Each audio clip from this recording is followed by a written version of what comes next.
Salut à toutes et à tous, c'est Tiamax et on se retrouve pour le 26e épisode de Rand the Book. Et aujourd'hui on va parler d'un livre qui est sorti dans les années 60, c'est Ne vous fiez jamais à un chauffeur de bus nu qui est écrit par Jack Douglas.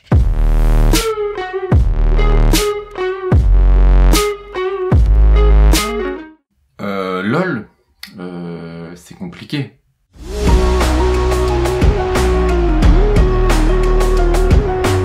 Bon, je pense que vous avez deviné ma première critique, c'est qu'il n'y a pas d'histoire. Le roman est une succession de chapitres de 2 ou 3 pages qui n'ont aucun rapport entre eux. En soi, ce n'est pas un problème, parce que ça peut être des très bons chapitres de 2 ou 3 pages. Mais là, non.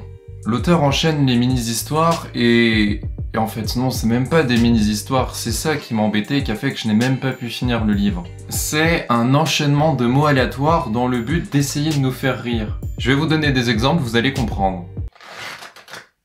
Le printemps dernier, alors que je me remettais lentement d'une très grave opération, on pratique la chirurgie maintenant pour les gueules de bois, un de mes amis, qui s'occupe de la communication pour un groupe baptisé les Restaurateurs Associés, m'a fait livrer un dîner de 45 plats style orgie romaine provenant d'un restaurant appelé le Forum des 12 Césars. Je lui en ai été très reconnaissant, malheureusement ce plaisir était en grande partie gâché par le refus de mon infirmière de me servir en tenue d'Ève.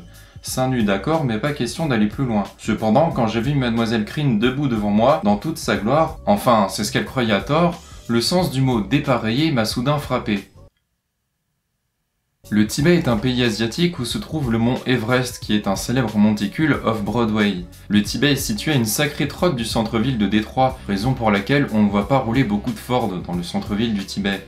Le Tibet fut d'abord découvert par le monde occidental lorsque Ronald Colman fit un film dessus intitulé Shangri-La, dans lequel Ronald tentait de faire sortir clandestinement du pays une belle jeune fille. Mais au cours du voyage, elle se transformait en vieille peau toute ridée. Je ne me souviens pas si c'était parce qu'il s'agissait d'un très long périple, ou si la supposée belle jeune fille s'était faite refaire le visage, et que l'altitude avait fait tout s'affaisser. Plus tard, elle devint stripteaseuse sur la 52e rue sous le nom de Randall la Ridée. Et c'est ça tout le long. C'est censé être de l'humour absurde, mais j'ai plus l'impression que l'auteur enchaîne les phrases absurdes dans le but d'espérer que l'une d'entre elles nous fasse sourire. C'est pas ça l'humour absurde. Et dommage pour lui, 95% du temps c'est raté. Dans le Rand the Book 25, je vous avais présenté En fait c'est le rêve du chien qui contient de l'humour absurde. Mais il y avait quand même une histoire, un fil rouge. Là, je le cherche toujours. C'est dommage parce que j'aime bien le style d'écriture de l'auteur, mais t'as beau avoir une belle plume, si les lignes sont vides, eh bien l'intérêt part très vite. En plus, les ficelles humoristiques sur lesquelles il tire, elles sont un peu nulles et clichés. C'est sorti dans les années 1960, mais aujourd'hui quand tu lis ça, t'es genre on peut faire rire les gens sans dire putain PD. J'ai regardé les critiques faites à son égard et j'ai été plutôt surpris de voir qu'elles étaient plutôt positives, même voire très positives. Beaucoup mettent en avant son humour novateur avec un style absurde et un non-sens dosé, mais je trouve pas. Il en faut pour tous les goûts, alors peut-être que je ne suis pas la civilisée ou que je n'ai pas le bagage intellectuel nécessaire, mais je me suis fait chier.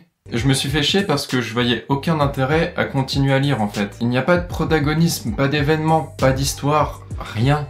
Comme je l'ai dit tout à l'heure, pourquoi pas? Mais à tellement vouloir faire quelque chose d'absurde et dénué de sens, l'auteur a oublié d'en donner au lecteur. Quant à mes yeux, l'histoire est devenue une succession de symboles aléatoires, j'ai arrêté parce que je n'y voyais plus aucun intérêt. Pourquoi vouloir lire la suite d'une histoire qui n'a jamais commencé? J'ai été déçu. Quand j'ai vu le livre à la braderie de la Fnac, le titre m'a fait rire et je l'ai acheté, et c'est bien la seule fois en fait qui m'a fait rigoler. Pour moi, l'absence totale de fond et de matière m'a totalement découragé et empêché de découvrir la suite du travail de l'auteur. Et quand je vois des critiques un peu plus récentes, je vois que je suis un peu moins seul. Il coûte une quinzaine d'euros et réfléchissez avant de l'acheter, parce qu'à ce prix-là, il y a plein d'autres œuvres cool que vous pourrez découvrir. Si vous le lisez par la suite ou que vous l'avez déjà découvert, je serais intéressé d'avoir votre avis. Est-ce que vous aussi vous avez abandonné en cours de route ou est-ce que vous avez réussi à trouver la clé pour apprécier cette œuvre ?